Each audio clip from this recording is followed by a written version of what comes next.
Hey everybody, there are a ton of ways that you can follow us online. We've got our website, realnerdspodcast.com, that you can go to and you can read articles and find the podcast episodes there as well. If you like social media, you can follow us on Facebook at Real Nerds Podcast or on Twitter and Instagram at Real Nerds.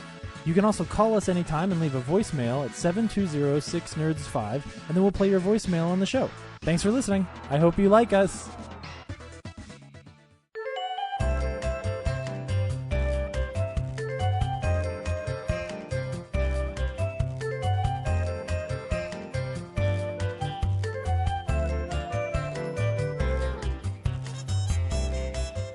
This is Real Nerds Podcast, unofficially the official podcast of Denver Fan Expo, Halloween Special Edition, coming this year, October 29th through the 31st at the Denver Convention Center.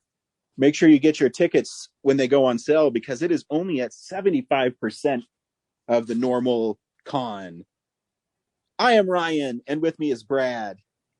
So I guess that means we probably won't be there. Oh, I don't know yet. I don't know how it works.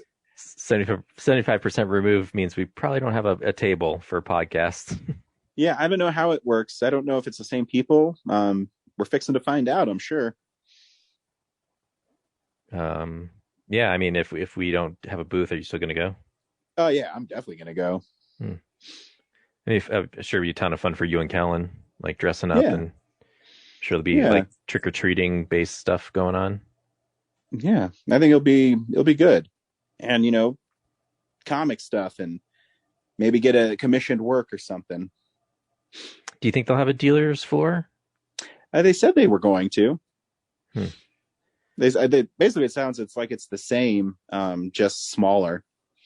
Yeah, I'm just trying to imagine like what, like 75%, what are they removing? Like, is it the panels? I think it's just I think it's just capacity. I don't think it has anything to do with the people. On their press release today, which it literally happened, I think 2 hours ago. They said that they're going to have celebrities announcements starting soon. So they're still going to have like guests there. Interesting. Yeah. Yep. Wow. It'll be fun. To me, it's like the largest part of the con is the dealer's floor. What are they going to take out to scale that down? But if they're going to have a guest, I mean, that must mean Artist Alley's intact. Yeah. But yeah, like who are they going to like let be dealers, I guess, you know? Yeah, I don't know. I think we'll start getting information on that. But that's good. Whoever can afford it.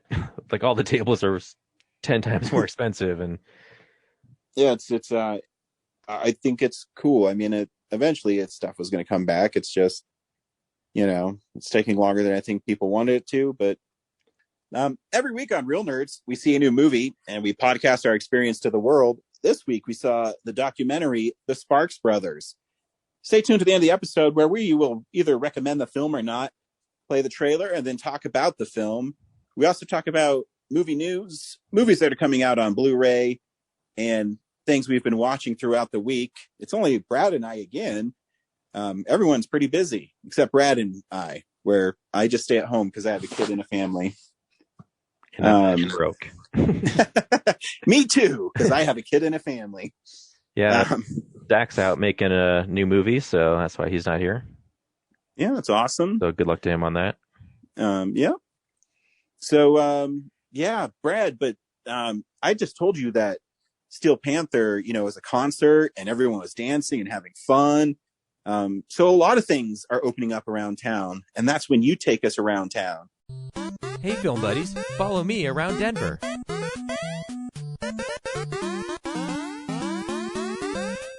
Well, first, let's go to the 88 Drive-In, which changed the lineup last week, and they're holding it over with Peter Rabbit 2, A Quiet Place Part 2, and World War Z. Man, they had World War Z on there for a while. Yeah, it's a fun movie. Yeah, I haven't seen it since this theater. The Fort Collins Holiday Twin Drive-In has, I think last week we said it was Peter Rabbit 2 and Cruella on one screen. Yep. But screen 2, I thought had 2 movies, but now they're just down to The Conjuring, The Devil Made Me Do It on the second screen. And then on July 4th, they're having their second annual 4th of July with the or the Fort Collins Symphony Orchestra, which I did last year. It's fun. Sweet. The orchestra sits in a pit below the screen, and they fire off fireworks in front of the screen and play all the patriotic standards you're used to, orchestra style. So you can check that out.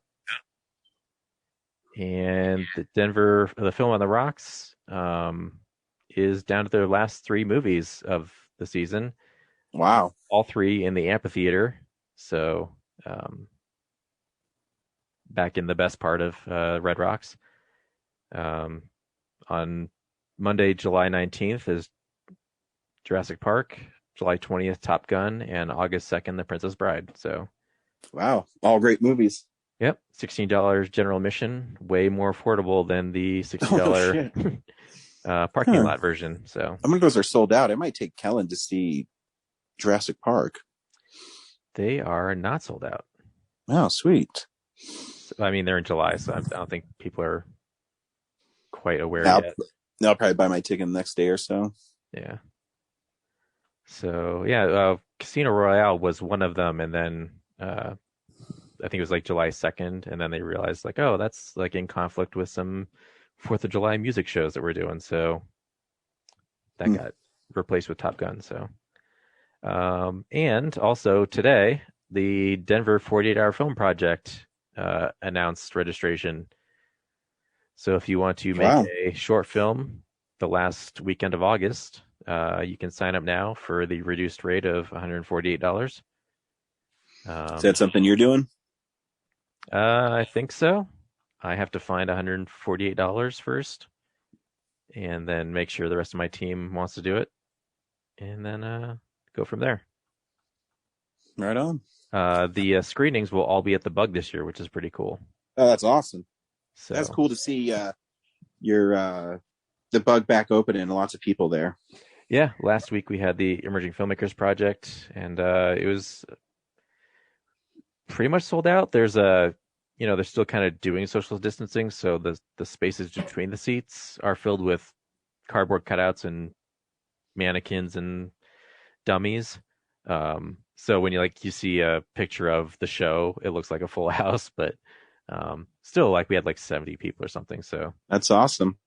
Yeah, glad to know that people are still willing to come out for that, even at a reduced capacity. So it'll open up more as the months go on. So, but yeah, 40-Hour Film Project is open and ready for teams to sign up. So do that if you want to make a movie this summer.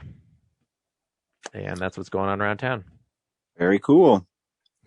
Movies are released on Blu-ray and Ultra HD, and sometimes we get them.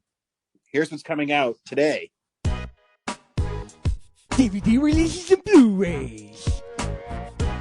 The big release is Bob Odenkirk's Nobody, which I had a lot of fun with in theaters.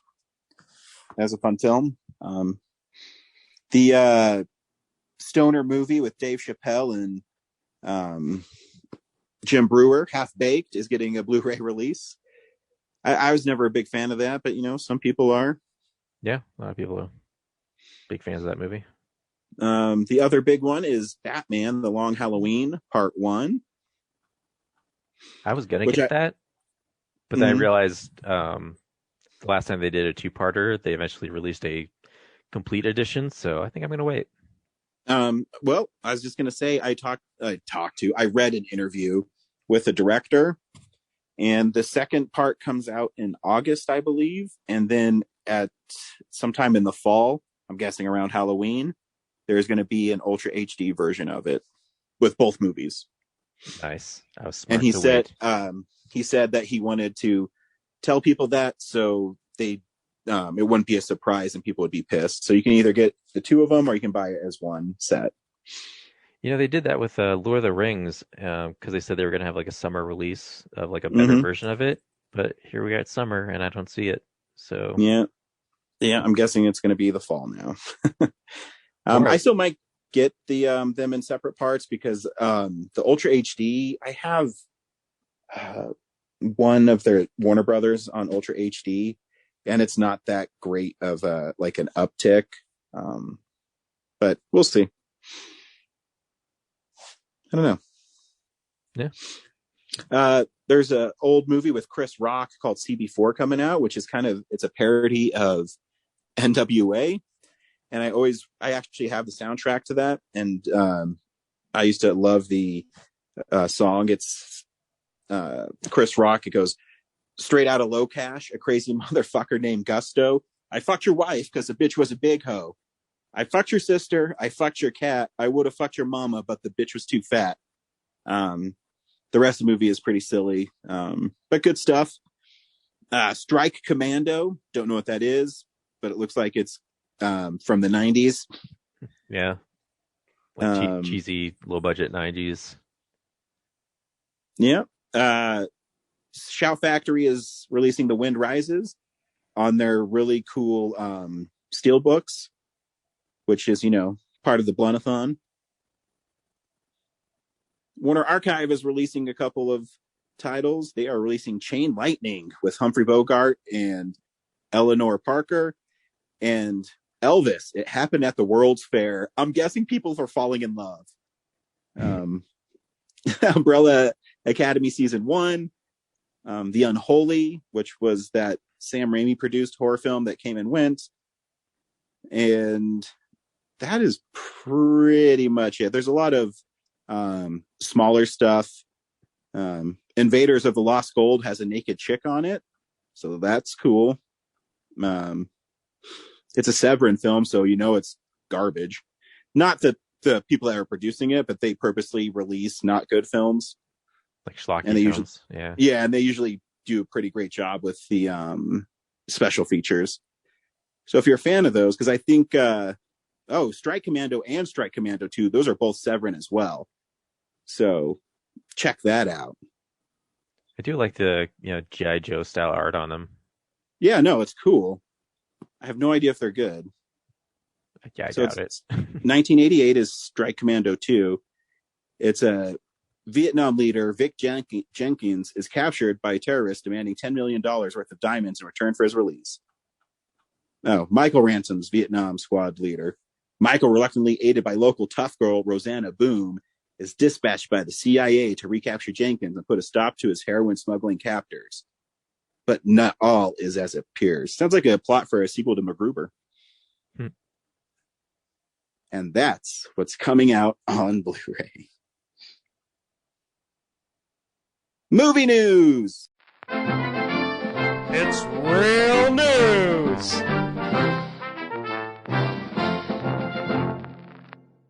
Transformers is coming out with a new film called The War of the Beasts. Rise of the Beasts. Like animated Transformers? No, it's the next Transformer film. It's a Transformer. Like live action? Yep, Beast Wars. I guess we should know what that is. I have no idea. Well, it was the I guess CGI animated cartoon from the 90s, right? Maybe. Yeah, I don't. I watched the original Transformers cartoons. I really didn't watch anything after that, so I couldn't. I know the Beast Wars is they turn into monsters. Yeah, they're like animals instead of cars. Yeah. So that's what I got on that. Weird. Yeah. Amblin Entertainment has signed a deal with Netflix to release films on their platform. So I guess Spielberg isn't. He's fond of Netflix now. I don't know. It's one of those things where, you have to kind of change your business model right now.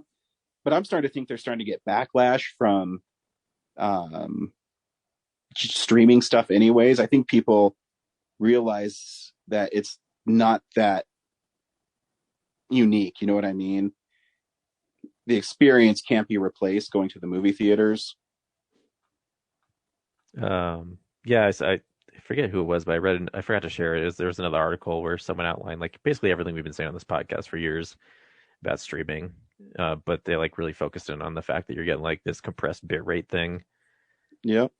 My theaters are better. But I was just commenting on like, Spielberg, who was like, Netflix movies are not that great. And Yeah, like, he always said that they should win Emmys, not Oscars. yeah, and now he's going to be making his films through Netflix. Yeah, I don't know. It's Amblin Entertainment, so I don't know if he's actually going to be making them, or if it's more of his production company will, be part of it. Yeah, what was the like? There was a recently Amblin movie, like it wasn't his name on it, but they released something like last year or the year before. Yeah, I know what you're talking about, but I don't remember the film because I saw the logo and I Yeah, can't remember. yeah, it's like this updated 3D logo thing. What movie Yeah. was that? God, that's gonna bug me. But yeah, I'm sure Spielberg himself will definitely be like still just like doing theatrical, but yeah, Yeah. it's just fun because Yeah. he cannot stop the future. No, nobody can. And it's, the streaming is whatever. It's still.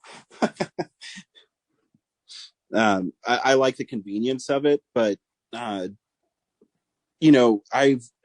got Parks and Rec, the complete series on Blu-ray, and it looks so much nicer just when you watch it from the disc, and it sounds better. Nothing's compressed. It doesn't have the artifacts on it Yeah, and the blurry stuff. yeah.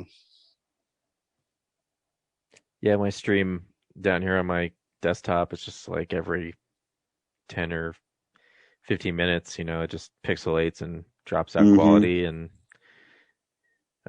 sometimes halfway through it'll just like flash an error of like, sorry, cannot, an error happened, please try again later. It's like, this would not happen if I just put a disc in and watched it on my TV upstairs. Yep.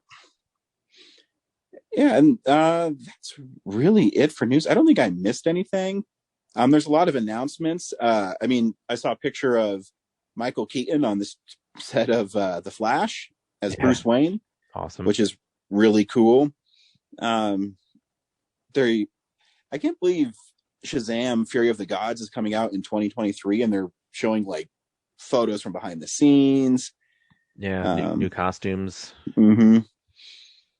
It's cool that the girl who played Mary is playing the adult version of herself now because she was like the oldest kid in that group in the last movie anyway. Yeah. So that was kind of like a cool surprise. Yeah, and like I said, one of my favorite panels was with Cooper Andrews. Yeah, just doing that, which is like a cool problem solver for like when they do age out. Yeah, absolutely. If they give the kids those roles when they grow up, that makes sense. It makes me excited because I thought Shazam was a great movie. So yeah, tons of fun. And that's all I got. Should be interesting to see how they face off against The Rock. Oh yeah, Black Adam should be fun. Is Black Adam in it, or I thought they had like Helen Mirren as the villain. Helen Mirren is the villainess, but there's no way Black Adam doesn't show up, right? Yeah, I mean at least a post credits, right? Yeah, he has to show up. Because I mean the next movie has to be Black Adam versus Shazam, right? And because there's no way Rock would sign on for just one movie and that big of a movie, I don't think. Yeah, he's a franchise builder for sure. Yeah. But we'll see. I mean, he's shooting Black Adam right now. He keeps on posting behind the scenes stuff for it. So that comes out before Shazam, I think. Yeah, I think it is 2022. Yeah, I think it is. I think isn't it June or something? And I mean, I'm hoping that Shazam shows up in his movie at the end too. Yeah. Warner Bros. Has a huge 2022 because they've got the Batman, and then I think Aquaman 2 as well. Mm-hmm. Yeah, because they started filming that as well. I mean, even Marvel too. I mean, I'm pretty sure from now until the end of next year, there's almost a superhero movie a month. Yeah, gotta play catch up. Yeah, Black Widow in July, Shang-Chi's in September, mm-hmm. and then Eternals in November. Yeah, Spider-Man in December. And it's really Morbius, like the end of December, yeah. And Morbius is January. Oh no, we have August is a Suicide Squad. Well, that's not Marvel, but yeah. Yeah, I mean, I'm talking about like comic book movies though, Oh, yeah, it makes sense. in general. Yeah, we had a full trailer for Suicide Squad today drop. Yeah. So Yeah, movie looks more and more fun. yeah, a lot of it does look like what's already been released, but I'm guessing that's because there's something super secret that they're trying to keep Yeah, well, I also from getting out I'm in that movie. guessing they're going to kill a lot of them Yeah, because I mean, you're not going to kill Harley or, um, you know, the big characters, but Polka Dot Man and stuff. Sorry, bro. yeah. I don't think anyone but Harley and maybe Rick Flag are safe. Yeah, I think you're right because even the Peace Keeper, they're making a show with him on HBO Max. Yeah, they're making a show with him. Yeah, but that could be a prequel, and isn't it a cartoon kind of too? I don't. Yeah, I don't think. Yeah, I think it's a prequel. But I don't know about the cartoon part. I mean, no, I think I saw a set thing where John Cena was on set for it. But I mean, he did the voice of Baron Draxus and Turtles, so he definitely does voice stuff. Yeah. Yeah. I can see Idris Elba not being a recurring character, so yeah. Probably... No matter how cool, King Shark is, something tells me he's not going to make it. Yeah. Yeah. Be fun. Be fun. Yeah, I think that's it for news. Cool. Brad, what you got this week? So, yeah, this is the stuff we've been watching. I've still been going through SNL. I'm up to season 41, which is 2016, late 2015 episodes. And there was this really funny one where Beck Bennett and Cecily Strong are a couple on their honeymoon, and they go to this Bahamas hotel where the window of the room is the view is this aquarium, like a lower level, so you can see the fish and everything. What's it? Taran Killam floats through the window as a dead body, and the miming of him floating, because he's not underwater or anything, but there's I'm trying to I was trying to figure out if there's some kind of cushion or he's on a string, but it's just so convincing that he's floating in this tank, but he's not wet at all. And then who is the host? Peter Dinklage is the host of the week, so he's the hotel manager, and so he's just radioing in on hey, we got to clean out this dead guy out of the tank, and then other people start showing up dead in the tank, and there's a field trip of kids that are supposed to come by. Yeah, it was so funny. It's cracking up. It was so dark. I remember that the one you sent me of Pete Davidson, where they're the school, they go up and they're going to chant, and he gets his head chopped off on the fan. The Dead Poet Society parody. Yeah. Oh my god, I think that's coming up soon. Because I'm guessing Fred Armisen's in it, and he's already left the cast. That he's a guest host on that one. Mm-hmm. So I think he's the end of the season episode that I'm watching. So yeah, that one's awesome. Yeah, I mean, that's just getting through so many episodes of that. I'm really getting sick of they have so many cold opens where it's a Republican or Democrat debate skit, and they're basically all the same of hey, look how stupid these people are. Yeah. So it's I just started skipping just straight to the credits because I got tired of watching them. I guess it'd be pretty obnoxious watching them continuously. Yeah, I mean, there's so many of them. Each season's 20 episodes, and 10 of them, or 10 to 15 of them are a politics cold open. But they're during the 2008 cycle, I guess. They had some where Amy Poehler and Tina Fey were the Bush twins, so they were in their room, and then Will Ferrell would pop in once in a while. So it was at least a skit that was outside of a debate, based on those characters, which is fun. But all these cold opens are just them in front of podiums, just look how dumb these guys are, We get it. Yeah. I know. So that's like I've been skipping that quite a bit because I'm like, I get it. And yeah, obviously 2016 was really tough to watch. So Yeah. Yeah. yeah, and then movie wise, The Fugitive was playing at the Alamo. Oh, sweet. I love that movie. Yeah, and I couldn't remember if I'd seen it at the Alamo before, and I think I did, but I was like, I'm not gonna take that chance. I'll watch it again. How many people could possibly be there? Like a whole party of 20 Yeah.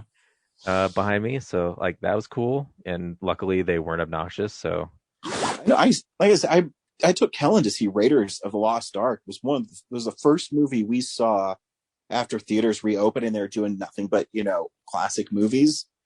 And there was like 40, 50 people in that theater. yeah, like I said, when I went to the Westminster Alamo, like the lobby was dead, and they don't have the bar, right? I Mm-hmm. talked to the guy who does the tickets. He's like, "Yeah, we're pretty much sold out tonight." And a lot of people are just like, "I just showed up. I didn't know if you're open or not." Like they didn't come because they'd reopen. They were just like, "This is a theater near my house, so I'm just going to go to it."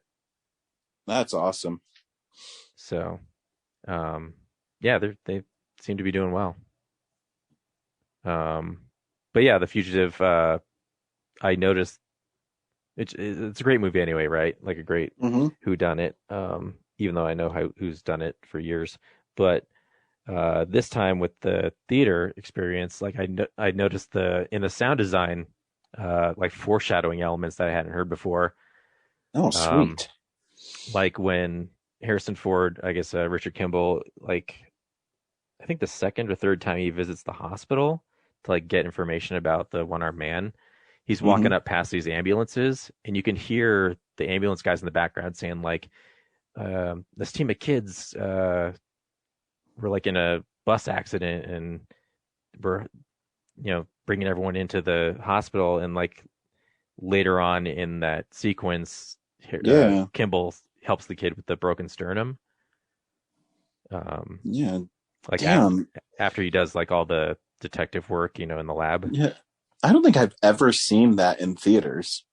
Yeah, it's awesome. It is awesome. I was so like just even though I know everything that's going to happen, I was like still wrapped in it, and just Tommy Lee Jones um is like a no nonsense, Mm-hmm. get it done Yeah. kind of like obsessed uh type guy. Yeah. It's just great. Um but yeah, like seeing that the foreshadowing of some of the stuff, like in the background, it's like, oh cool, like that's from a movie making perspective, like uh, you don't need it, but to hear it in the background, like, oh okay, they're really fleshing out the world with stuff like that. um yeah, what else? Oh, yeah, so in addition to Sparks the Mayan this week, I saw a movie I've been trying to see for a while called Limbo, which I Hmm. wanted to see because I saw the trailer at another movie, and it's this indie film, and the trailer looks like a Wes Anderson movie where like everything's super composed and meticulously crafted visually. But it wasn't Wes Anderson, so I was like, I should go watch that, and it was not quite a fun time. Oh, bummer. Yeah, it's whimsical, but like not in a fun Wes Anderson-y way. It's about a Syrian refugee who is stranded in Scotland for whatever reason. He's like a musician who was at one point playing soccer, or football, uh, American football. Wait, no, football is American football here. Yep. There's Soccer is. everywhere soccer football, but the soccer version everywhere else in the world. Yeah. Yep. Anyway, he got a broken arm. So I guess there's like public housing in this really, really remote village in Scotland, where they have to just hang out until they get like approval to enter the country, right? Even though they're Mhm. already there. And this remote village is casually racist here and there, to these refugees, as they just kind of hang out in this house and wait. They have to go to like citizenship training here and there. every couple days, and then it's really just kind of him waiting and waiting and waiting to get the call to head to and you find out over time like why he's there and what's going on with his family back in Syria because there's a civil war, and why he's a musician, and it eventually just gets really sad by the end, and his buddy, the fun parts are like his buddy that he's stranded in this house with, like is a big Freddie Mercury fan, and he like steals a chicken from a neighboring farm, and just like keeps it at home, doesn't eat him or anything, just like has him as a pet. Trying to think if there's any other fun stuff. His instrument that he plays is the oud or the ode. It's basically a guitar, and you're like waiting the whole movie for him to play it, and you don't know why he's like not playing it, but he carries it everywhere he goes. But yeah, by the end, it's just sad because he has this falling out with his like brother who's like actually fighting the war in Syria. And you're like, is he like evading his family? Is he evading, like, is he a coward? Like, why is he here and everything? And then like some of the people who was like I forget what happened, but it tipped off like the authorities to come to the house, and so two of the guys fled, and then one got captured and the other one just disappeared, and then like later there's a snowstorm like later in the year, and this main character like finds his frozen body in the like Scottish landscape, and like he has to wait till summer to come back out and like bury him and stuff, so it gets pretty heavy. He's fucking dead. Yeah. Yeah, I think that's all I watched this week. I instead of seeing In the Heights, I took my kid to see Peter Rabbit 2. I have not seen Peter Rabbit 1, so I went into this not knowing what the fuck it was about. I'm guessing the first Peter Rabbit follows the book pretty closely. Is a guess. I don't know. Yeah, I remember the books being short, like little mini books. Like they're like, yeah, I don't know, 10, 20 page books. Yeah, I know the premise is Peter Rabbit is a little mischievous rabbit. Yeah. And I guess that carries on. In this one, Rose Byrne and the other guy, forget who he is. Domhnall Gleeson from Star Wars. Thank you. Yep, Star Wars guy. Also Ex Machina. So they end up getting married. She wrote the book Peter Rabbit based on their previous adventure, and rabbit. So Rose Byrne is Beatrix Potter. Yeah, and that's her name. Her name's B in it, so I'm guessing that's who it is. Yep. And then their book is bought to go big time. Her book, but they want to change what her book is. It's too cute, so they want to make it, Peter Rabbit in space. And so she does it to sell out. And while this is going on, Peter's having regrets about not knowing who his father is, and joins a street gang in London, and they're going to steal food from a farmer's market. Yep. That's what it's about. Sounds a little meta. Like it is really meta, because there's this, there is some clever parts in it. I mean, it's not a bad movie. It's a heist film, and there's a part at the end where B is in like the publishing house's like idea table, and they're throwing all these ideas about how they can make Peter more relatable and make him cooler. And then at the last 20 minutes of the movie is him doing all that stuff, like going on a boat and rescuing people, and everything they said in that meeting he does. So I mean, it's kind of clever. There's some funny jokes. There's a part where they make it so it's kind of like Brian sometimes in Family Guy, where no one really understands him, but then they do understand him. It's a cute movie. The special effects are actually pretty great in it. The little rabbits and stuff. Will I ever see it again? No. But my kid is really into the talking animal movies right now. So I showed him the trailer for both In the Heights and Cruella, and he said, I don't want to see those. So that's what we got. It's weird because Cruella has talking animals in it. Well, not talking animals, but CGI animals. I don't know. I found the Dread Steelbook at Best Buy, and it was really badass, so I got it. And that movie's still pretty fun.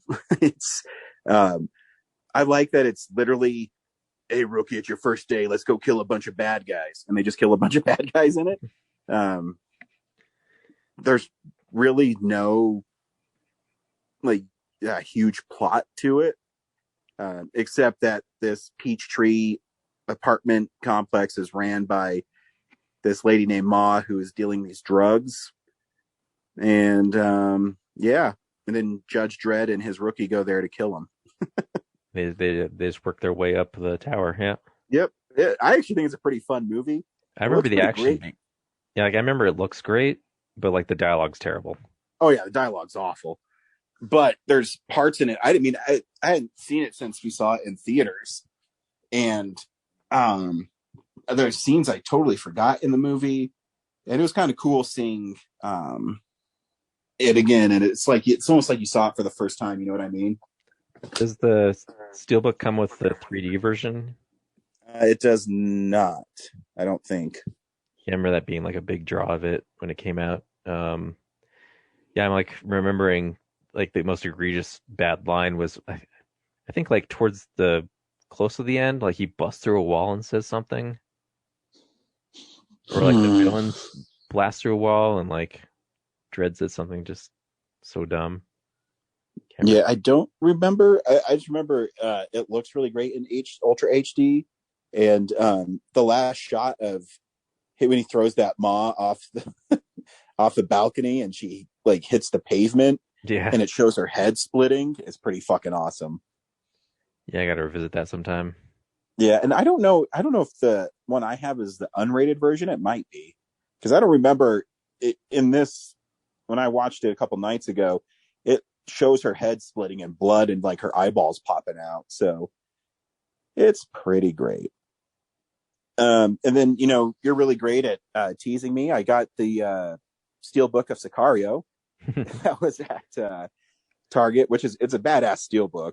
Yeah, a step backwards because it's only Blu-ray, but yeah. But I already had the Ultra HD, so I just and I know they don't really make different inserts in those. What I mean is the Steelbook pegs will always have enough for put 2 discs on it, because a lot of movies stack the Blu-ray and Ultra HD in them, and because the Ultra HD doesn't have any special features, so I was able to still take my Ultra HD and snap it into the Steelbook with the Blu-ray.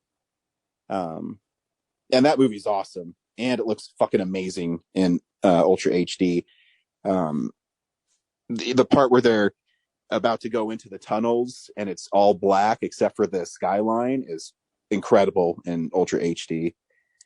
And the movie itself is my favorite Emily Blunt film because it is fucking awesome. And the last thing I watched this week is the original Texas Chainsaw Massacre.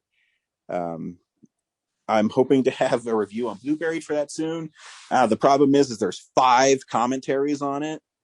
So I've watched 2 of them. So I've seen the film 3 times in the last 2 days. Did Kellen watch it? No. I would never show him that film. Well, it's not too violent, but I mean, there's not that much gore, but where it's really, I think why it's scary is the last 25 minutes is pretty unrelenting, where it's, Leatherface chasing that lady and they're all hitting her in the head with the mallet. I've never seen the original, just the remake. You haven't? Oh, yeah. So it's like a lot of 70s horror films where it takes a little bit to get going, but once it does, it's pretty great. Yeah. Um, I want to watch this sometime. I'm just kind of hoping for like, the theater experience, right? oh yeah, I'm surprised I haven't seen it in a theater. Yeah. Yeah, I mean the acting in it is really like bad at some parts, but you're really not seeing it for the acting. You're seeing it for when Leatherface shows up and rains hell on all those kids. Is that a public domain movie? I don't think so. Because mine, the 40th anniversary, I got a long time ago. I cannot believe I haven't watched it. I think it came out in 2014. And it's so old that the film is on Blu-ray and it looks really great. All the special features though are DVD quality. Boo. I know. So there's the special features are great. I mean, there's an hour and 20-minute documentary, and and they have outtakes from that with more interviews, which is cool. But I mean, they couldn't upconvert it. But whatever, it is what it is. But the movie's great. If you haven't seen it, you can borrow it from me, or if you want to wait for the theaters, it's fine. Yeah, I can't recall like Dismember the Alamo or like Midnights at the Esquire doing it. Yeah, that would be a good one to show because I think it's 85 minutes. That'd be a good one for Dismember the Alamo. And it's because still it's like so popular. Like I'm surprised. Yeah, it's really popular and it's quick. I mean, I hope Dismember the Alamo comes back this year because I'm definitely going to go. I love sitting in a theater for 8 hours and just watching horror films. I think it's an awesome experience. Yeah, they did a mini one last year, right? Yeah, they did it where they wouldn't show more than one at a time. You'd have to go to one and then there's another one the next week. Yeah. But yeah, so hopefully the way it's supposed to be will come back. I'm guessing it will. And that's what I watched this week. Yeah, I forgot something. All right. 2 weeks in a row now. Have you been watching Loki? Oh yeah, I watched Loki too. Yeah, me too. Yeah, it's fun. I think it's my favorite of the 3 Marvel shows so far. I think it's definitely the most it's hard to say unique because WandaVision is really unique. But what I like about it, I don't know if you feel the same way watching it, but it feels like Loki is planning something and it feels like he's ahead of everybody, but you don't know what that is yet. Well, he definitely was because of the reveal of the second episode by the end. Like he plotted to double cross everybody, but he got surprised by what shows up. Yeah. And I mean the scene in the first episode where he's talking to Mobius and it's like a greatest hits of him. But when he has to experience the stuff that he hasn't experienced yet, is really great. And what I think is a really cool, subtle moment in that is when Thanos kills him, that's not his last memory. That means he didn't die right away. His last memory is his brother holding him. And for all his bravado and his pretenses, he still cares a lot about his family. And I think that's what makes him such a unique villain is he's not always the bad guy. Yeah, and I loved how they deconstruct the bad guy. Yeah. They force him to go through like, okay, so you want to take over the world. What does that mean? Like what's taking over the world to you? Which is like a great, like every, terrible superhero film where like, I'm out to conquer the earth. Okay, well, what does that mean? Yeah. And it's a great question to pose on a bad guy. Yeah. Like, are you just going to like, is it going to be like everyone enslaved and superhero chained films. Up and, oh, sorry, were you talking? Yeah, no, I was going to say, the best bad guys in superhero films like Thanos, it's not about controlling the world. He's actually, Thanos is trying to balance the world, or the universe. And, Mobius puts that question because what does Loki really want? And I think he's really complicated, and I don't think Loki knows what he wants. Yeah, he's the god of mischief. Like, his drive is like, as evidenced by the fact that he was like, oh, I'm going to double cross these guys and take down the time. What are they called? Time Variance Authority. No, the people who organize the timeline. The Timekeepers. Timekeepers. Yeah, he's like, I'm going to take over the Timekeepers. Like, even after we've gone through an episode of him breaking them apart and being like, why are you driven to do that? It's like he's the god of mischief. Like, he doesn't even know that he doesn't have a directive other than cause chaos. Yeah. Yeah. Like Thanos, he thinks like, oh, okay, like I'm doing this good thing for everybody. Like Loki is tricking himself into having a goal, when it's really just cause chaos. Yeah, and there's something that, and I think everyone's in Loki's shoes in this one. Is a time variance authority a real thing? You know what I mean? I mean, I'm guessing, this is my guess, is that Kang the Conqueror is probably behind it. But there's a little bit that he's trapped and Kang is trying to stop it from happening. Yeah, I don't have pretty much no knowledge of Kang the Conqueror in Marvel Comics. So he literally goes through time to affect timelines. And if one doesn't work, he'll go back. It's kind of this story, but he has a really convoluted comic story too. So I don't know how they're going to play it out. So he does basically what the variant is doing. Yeah. That they're trying to chase down. Yeah. Interesting. Yep. Yeah, because I like the aesthetic of this mundane, like DMV style timekeepers, the time variance authority thing. Yep. But it's also like, okay, in this entire cosmic universe, it's just like regular humanoids. Yeah. So there's something else. Yeah. And they have all the Infinity Stones, and the guy says, "Oh, they're just paperweights," because they've been collected on so many different timelines that they mean nothing. It's a really interesting way to look at stuff. Yeah, it's like, but it makes sense. Like the timekeepers, wherever they exist, is like a null and void part of nature, I guess, or the universe, right? Yeah, because even Loki has questions for Mobius, because Mobius has never met the Timekeepers, but he has all this faith in them. And he says, well, if everything goes right, then what? Then what do you do? And, then he poses the same question to Loki, where are you from? It's really interesting. Yeah. I just love how introspective it is of like, what is the motivation behind basically the Marvel universe as a whole. So yeah, it's a really well done show. Yeah, I can't wait to figure out where they're going with this, because Hiddleston said the two best episodes he thinks are episode 4 and 5. So coming up on that.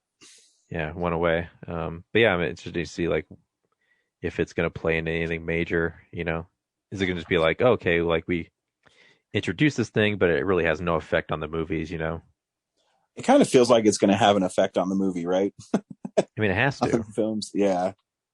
Obviously, it'll probably go into Thor, Love and Thunder for sure. Yeah. Which, God, have you seen Chris Hemsworth? I know. Jeez. Promo for that? God, you guys been lifting. Yeah, we get it, dude. You're handsome and buff. That reminds me. There's a couple. There was 2 SNLs with him in it I was watching. He's just so silly. Yeah, he's a fun guy. Yeah, like there's like it's like a Star Trek thing, and the captain's a chicken, like a live chicken on set, and there's like he has a relationship with it, like he's been having an affair with it, and there's a catastrophe that they have to send the chicken into like the lower decks of the ship, but the lower decks are basically a microwave. And then everyone's like, "Oh, sad, we had to kill our captain. She died for us." And then they're like, "But we're gonna totally eat her, right?" Yeah. Cool. This week on Real Nerds, we went back in time and discovered our band's favorite band. The Sparks Brothers is our film of the week. Brad, should people see the Sparks Brothers? I mean, I don't know. It's up to them. I mean, I guess, or do you recommend the Sparks Brothers is a better question. if you have my taste in movies, I definitely recommend the Sparks Brothers. I never heard of the Sparks Brothers until Edgar Wright told us about them, and they made this documentary, and they are a fascinating band, and this documentary shows a lot about that. I was, growing up with like behind the music. I've seen a lot of documentaries about bands that were like all about, behind the scenes, like their lives outside the music, and most of them deal with, getting famous, getting into drugs, then falling apart, and then eventually coming back together for some kind of reunion thing. And the Sparks Brothers band really focuses on their catalog, which I found fascinating and refreshing. So yeah, we'll talk about more after the break. Yeah, I'm in the same boat. I knew absolutely nothing about them, but this documentary does a great job of introducing you to who they are and their music. And what makes it fun is how it's told, and it's told by a lot of people you really love. Here's a trailer for the Sparks Brothers. Throughout all the years that I've been making music, if you get on a tour bus with a bunch of musicians, eventually the conversation will go to Sparks. I remember just seeing them all the time, like, who are those guys? They are a band who you can look up on Wikipedia and know nothing. We are Sparks, dude. Please welcome Sparks! Frequently asked questions about Sparks. How many albums are there? 25 albums. Are you brothers? We are brothers. How did you first meet? We are brothers. Music at its best, you hear it and you go, oh my God, what is that? It's insane, but it's fantastic. Each time you'd go to the rehearsal, there'd be something new there. Like, that's good. It wasn't like anything else. All pop music is rearranged Sparks. That's the truth. There are throwaway riffs that other bands have built whole careers out of. One of my favorite moments is John Lennon ringing up Ringo Starr. You won't believe what's on the television. It was the sound of the future. Sparks is way more prolific than all of the artists we consider to be the greatest in the world. They sort of set a template that a Beatle would pretend to be Ron. That's amazing. They were taking all their creative juices and putting it into something that they loved. They were a bit much for most people. The culture just wasn't there yet. Is there anybody out there at all right now? They've reinvented themselves several times. The thing that marked them was their unwillingness to give up. That sounds like the scene from our biopic. Our time has come. Here we are. They may have given birth to other bands who don't even know that the lineage goes back to them. Still are waiting to get paid back for that. Why have you resisted doing a documentary until now? We didn't want to do the standard documentary full of talking heads. It would become too dry.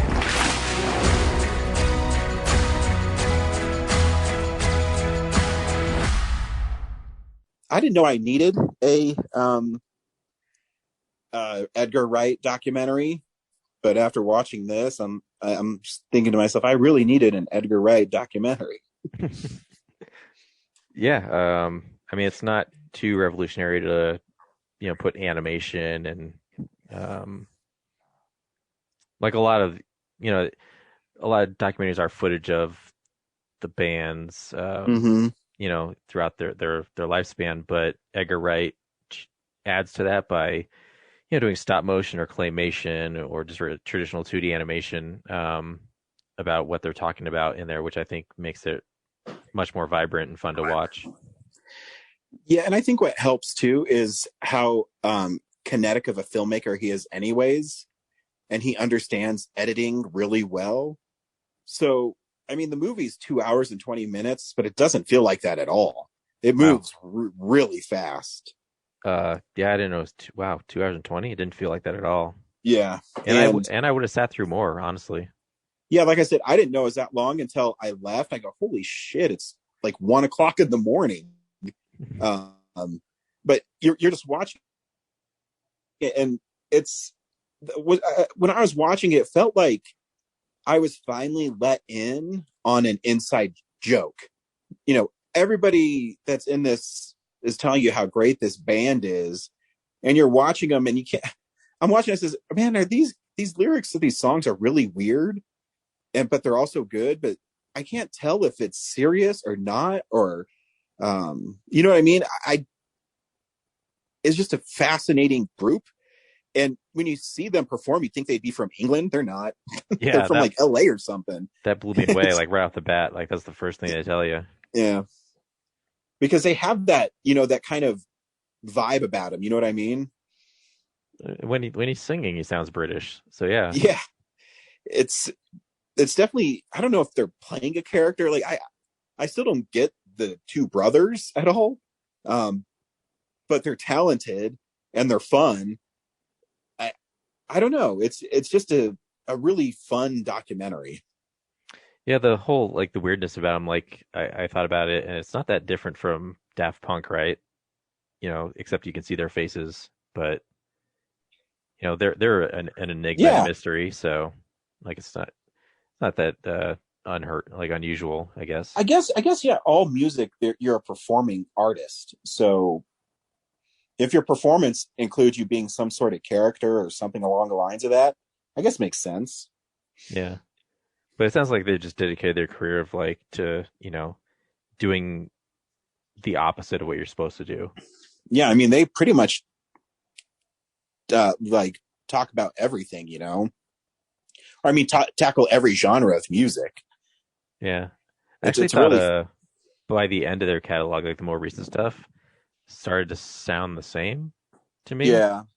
But the really early stuff I found the most interesting, like musically, because it is so all over the place. Like, their initial incarnation is very glam rock or like operatic Queen style, and then they go into full new wave 80s, and then they kind of get a little like folk 90s. And then it's like really weird with like the Dick Around song and there's like some other operatic one. Oh, there's the one where he just says the same chorus over and over again, and that's the song. Yeah. Yeah, it was pretty interesting. It is. Like the whole time, because you have people like Weird Al Yankovic and all these Beck, all these other musicians and stuff that are in this film talk about how cool they are, and like I said, that's why it feels like you've missed out this inside joke. Yeah, like we've known like a lot of those people for years, and like I've never heard anyone mention Sparks before.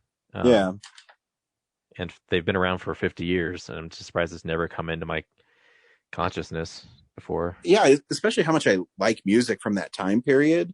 You think I would know something about them, and I knew nothing about them. Yeah. And then the crossover, like they were trying to make movies for a long time with like Tim Burton, and Jacques Tati, and then I can't believe there was a connection to Rad, the movie Rad, in there. Yep. I was like, oh, Sparks are on that soundtrack? What the hell? Yeah. John and Jason have never mentioned it. They're big fans of it. That's what I mean. Like, do even people know that they're listening? I had no idea. Like, maybe we know their songs, but we just don't know that we knew them. You know what I mean? I don't know. Well, yeah. I mean, I've watched Rad. Like, I clearly must have heard their song in it at some point. And just never. I mean, it wasn't like, oh, I got to know who did this song. It was just from this shitty 80s movie, right? Yeah. Because they've always had like misfires in the movie realm, but they are clearly suited to make films because they're so visually oriented. Oh yeah. Yeah, because to them it's not just the music too; it's the whole package, if you will. Yeah, it's about creating an experience. Yeah. Beyond just like notes and audio and they're like audio storytellers. Like even their early songs are all about. Like their big first one, Edgar Wright talks about, it's this story of this guy who's about all these men who are competing for the few women that exist in their town, right? Mm-hmm.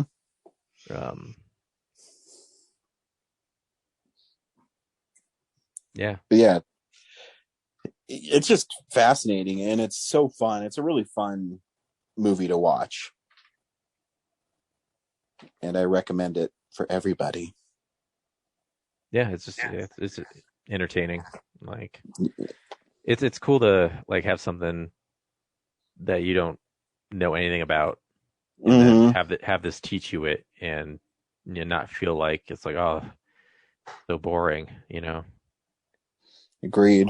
Like, I actually like this now because the documentary is so. Yeah, I mean, the documentary helps you. I mean, it makes me want to listen to them. Yeah. So I think it's mission accomplished. I looked up the there's a Sparks Greatest Hits thing on YouTube or iTunes. It's like the greatest hits, and it has, I think, like 40 or 50 songs in it, but it's only like $7 or $8. Oh shit! So I have to get that. Yeah, probably gonna download it at some point. If I can't find the CD first. Yeah. I'll take a trip to Twist and Shout and see if it's also $8. Oh yeah, they'd probably have it at Twist and Shout. Yeah. Yeah, trying to think if there's any other cool things in it. No, documentaries are hard to review. I was confused about the, it's like the documentary is linear. It doesn't jump back and forth. Yeah. But and it kind of goes album by album, and they would bring up songs. Edgar Wright would print the song titles on the screen, but then you have like a definition of one word from the title in it, and it was so small. And even though I was on pretty much the front row, I couldn't. It's not up for long, and it's often like white on gray. Yeah. Like I wonder what like his intention of doing that was, because it seems almost like unnecessary. Like it doesn't really add anything to it. It does seem like it's a creative choice for sure. Yeah. But what it is, I couldn't tell you. I don't know. I'm not smart enough. Yeah, that's the only thing I was sitting there going like, why are you doing this to me? Like, it's not up long enough to read. It's only one word from the whole title. It just, felt like it could have been something more creative. But, yeah. Cool. Next week, we're going back to our families and seeing F9. So that'll be a movie. Yeah, probably. Yep. It might be Werewolves Within. We don't know. Yeah, there's no way I could convince everybody else that, but I could just be like, fuck it, just make it Werewolves Within. But I think we should probably see Fast 9 because it's the big movie. That's what everyone's going to be talking about. I mean, people don't go see the movies without our reviews, so... True. They need us to tell them about Fast 9 before they do it. That's true. So... Cool. Well, thanks for listening. Thanks for being on, Brad. Till next week. Bye.